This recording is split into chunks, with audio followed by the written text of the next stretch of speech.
Yes, I will even let him come in and introduce him. That someone should come in for me. On behalf of the General Assembly, I have the honor to welcome to the United Nations His Excellency Hassan Rouhani, President of the Islamic Republic of Iran, and to invite him to address the Assembly.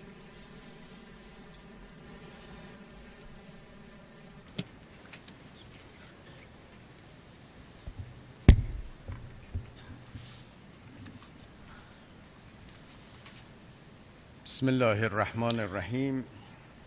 In the name of God, the most gracious, the most merciful, thanks be to God, the Lord of the two worlds, and may the prayers and peace Prophet Muhammad and his family and companions. Mr. President, Excellencies, ladies and gentlemen, at the outset, I would like to extend my sincerest congratulations on your well-deserved election as the President of the 69th session of the General Assembly.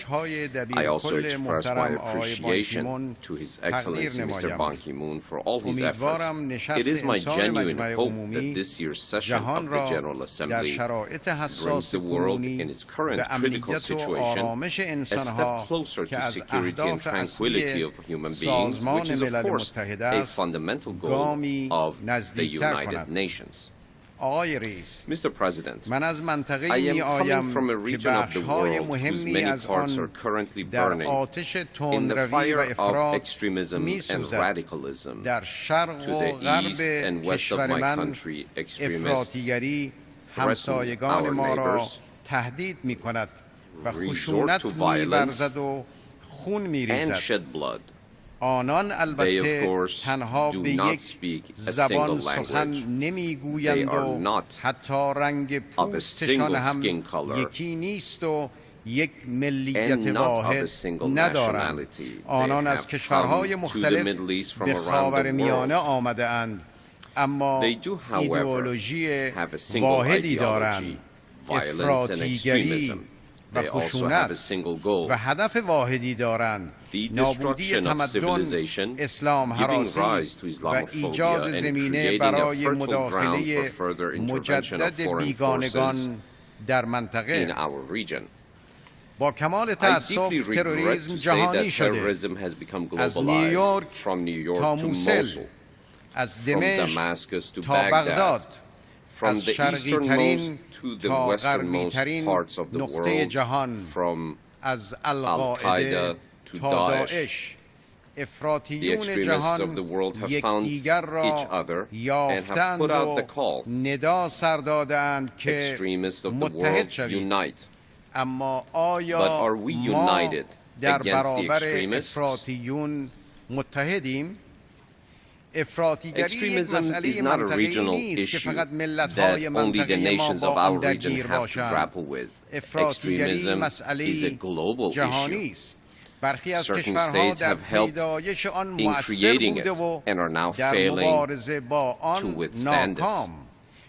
Currently, our peoples are paying the price.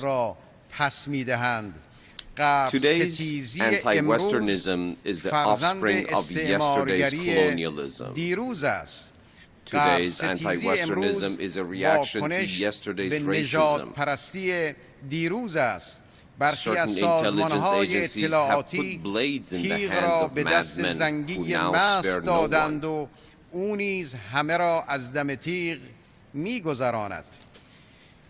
All those who have played a role in founding and supporting these terror groups must acknowledge their errors, which have led to extremism. They need to apologize not only to the past generations, but also to the next generation.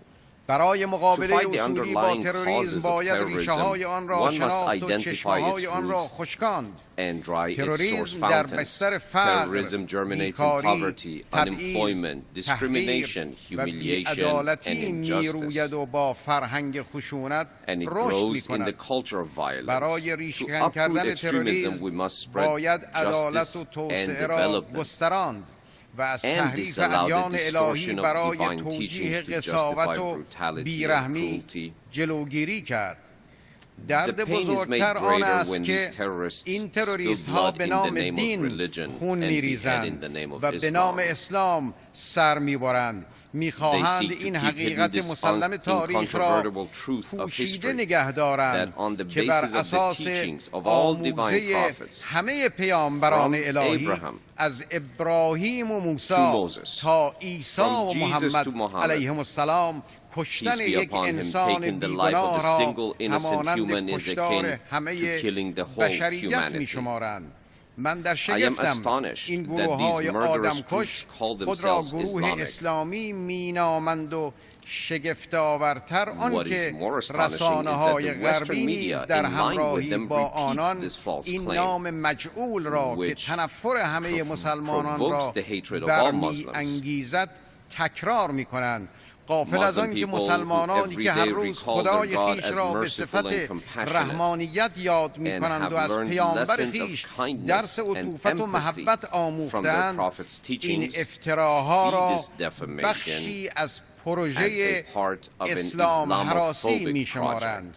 اشتباهات راهبردی غرب در مسائل منطقه خاورمیانه و آسیای مرکزی و قفقاز این نقطه از جهان را به بهشت تروریست ها و افراطیون بدل کرده است.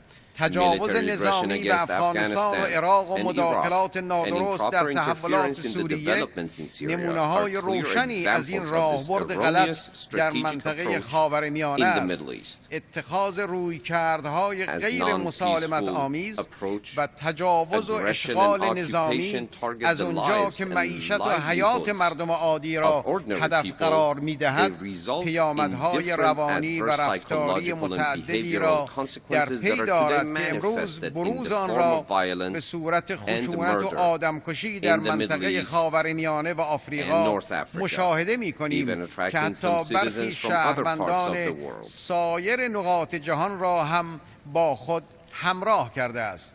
خشونت همچون یک بیماری مصری در حال سرایت به سایر نقاط جهان است. ما همواره معتقد بودیم که دموکراسی با کوله پشتی نمی آید. دموکراسی محصول رشد و توسعه است، نه جنگ و تجاوز. دموکراسی یک کالای صادراتی نیست که از غرب به شرق تجارت شود. در یک جامعه توسعه نیافته دموکراسی وارداتی به دولت ضعیف منتهی می شود و دولت ضعیف هم به شدت آسیب پذیر.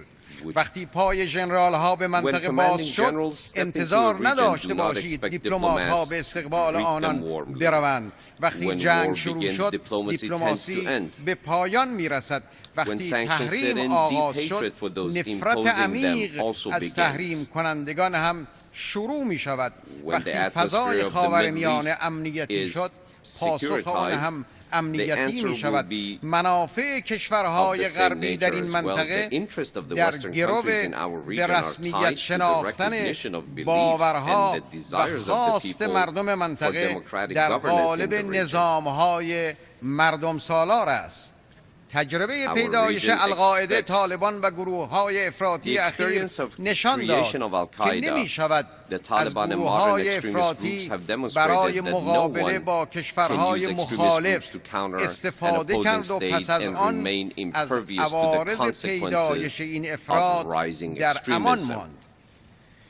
به یاد داشته باشید که ایران روزی همه را به گفتگو دعوت کرد که هنوز جنایت 11 سپتامبر رخ نداده و روزی به جهان عاری از خشونت و افراطیگری خواند که هنوز خشونت‌های اخیر ظهور نکرده بود. شاید سال گذشته تعداد اندکی آتش شعله‌ور شده کنونی را پیش‌بینی می‌کردند، اما امروز خشونت و افراطیگری بدون مهار خود را به صورت یک تهدید قطعی جهانی نمایان ساخته است. به طور مسلم اگر چرایی بروز پدیده کنونی را به درستی تحلیل نکنیم، نخواهیم توانست راه حل درست برون رفت از آن را پیدا کنیم. امروز هم دوباره نسبت به خطر گسترش افراطیگری و همچون خطر درک نادرست و برخورد غلط با این پدیده را هشدار می‌دهم. The Middle East longs for development and is weary of war. It is the natural right of the peoples of the fertile lands of the Middle East to live in peace and prosperity. In the past, colonialism denied them this right, and today the shadow of war and violence threatens their security. There are moderate politicians and elites in our region who enjoy the confidence of their peoples. They are neither anti-Western nor pro-Western. While aware of the role of colonialism in the backwardness of their nations, they are not neglectful of the role of their nations in reaching the development they seek. They do not absolve the West from its misdeeds, but are also aware of their own failings. These leaders can take a position of active leadership by attracting the confidence of the people in their societies and establish the strongest national and international coalitions against violence. The voices of these leaders are the true voices of moderation in the Islamic world. The familiar sound of an Afghan tired of war, an Iraqi victim of extremism, a Syrian fearful of terrorism, and a Lebanese worried about violence and sectarianism. I believe if countries claiming leadership of the coalition do so to continue their hegemony in the region, they would be making a strategic mistake. Obviously, since the pain is better known by the countries in the region, better they can form a coalition and accept to shoulder the responsibility of leadership to counter violence and terrorism. And if other nations wish to take action against terrorism, they must come to their support. I warn that if we do not muster all of our strength against extremism and violence, and fail to entrust the job to the people in the region who can deliver tomorrow, this world will not be safe for anyone. Mr. President, ladies and gentlemen, last year I tried to fulfill the role of my country in the realization of peace at both the regional and international levels by putting forward a proposal of a world against violence and extremism, which was met with general support. In the tumultuous and chaotic region of the Middle East, Iran is one of the most tranquil, secure, and stable nations. All the nations of the region have to keep in mind that we are in the same boat. Thus, we need broad cooperation with regard to social and political, as well as security and defense issues, with a view towards reaching common and durable understandings. Had we had greater cooperation and coordination in the Middle East, thousands of innocent Palestinians in Gaza would not have fallen victim to the Zionist regime's aggression. We in the Islamic Republic of Iran consider interaction and confidence building among states of the region as fundamentally essential for conflict resolution. We support any measure to promote cooperation between Islamic nations to combat extremism, threats, and aggression. And in connection with this, we are prepared to play our permanent, constructive, and positive role. Mr. President, the oppressive sanctions against Iran go on in continuation of a strategic mistake made against a moderate and independent nation under the current sensitive conditions in our region. During the last year, we have engaged in the most transparent dialogue to build confidence regarding Iran's peaceful nuclear program. We place serious and honest negotiations on the agenda, not in result of sanctions or threats, but rather because of the will of our people. We are of the view that the nuclear issue could only and only be resolved through negotiations, and those who may think of any other solution would be committing a grave mistake in doing so.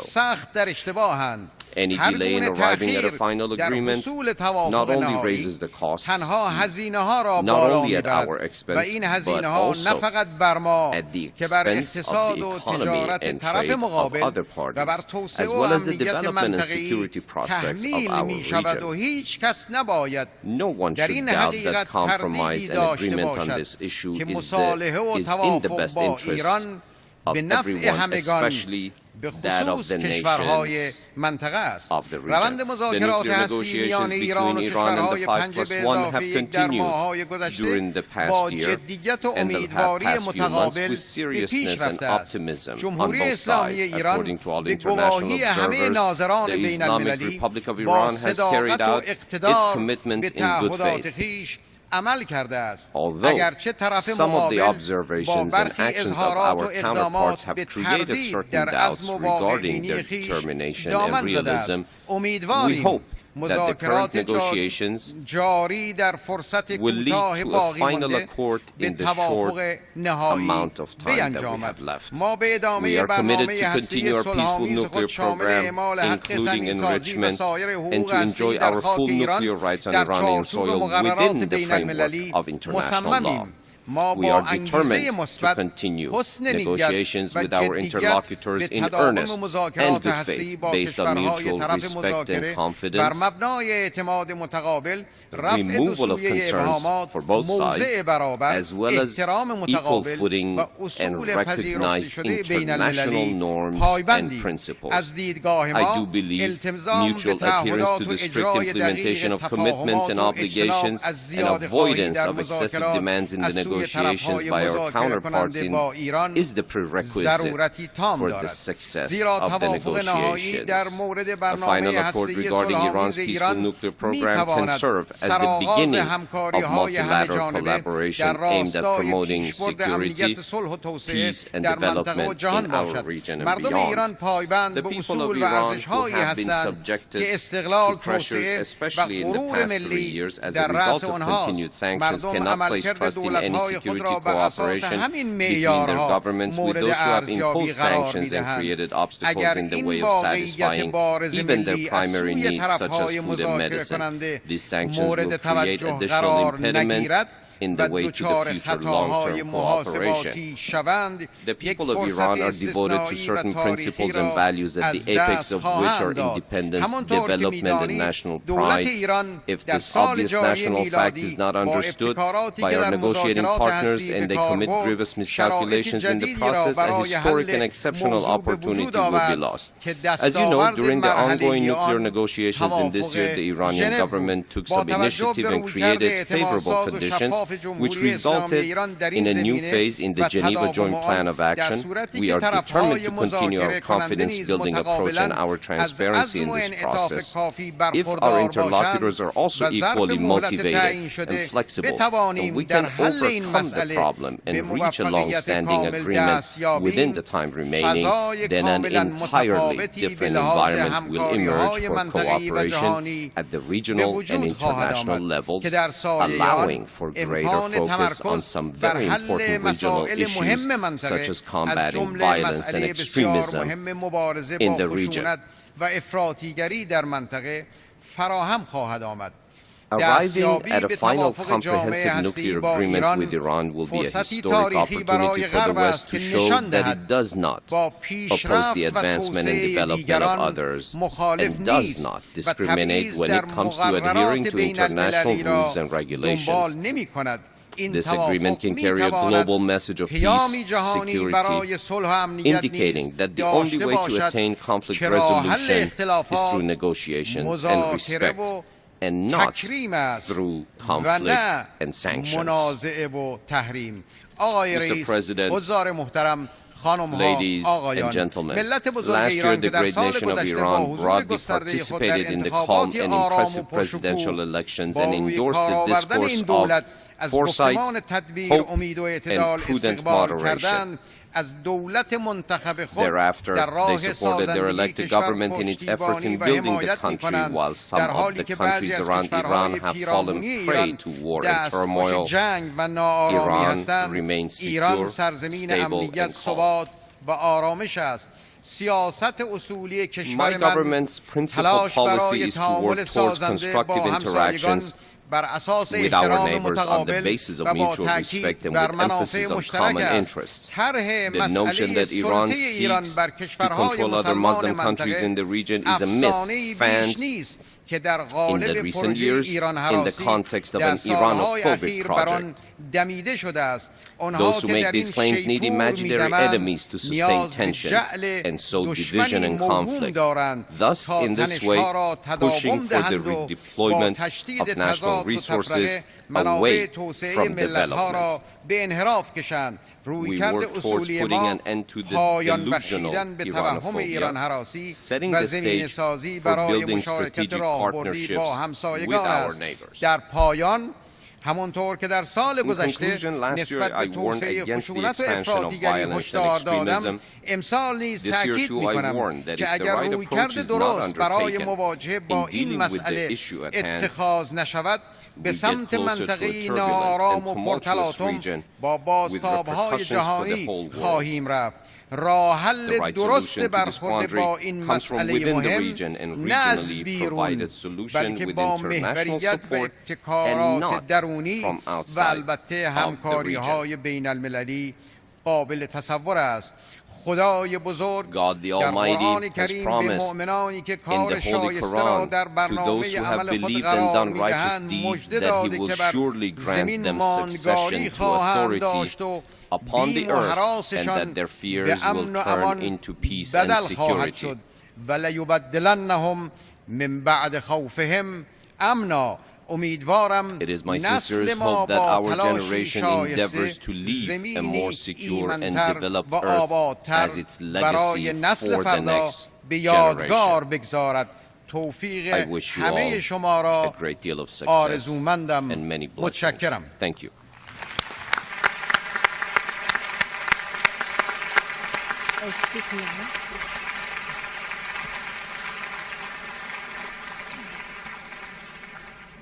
On behalf of the General Assembly, I wish to thank the President of the Islamic Republic of Iran for the statement just made.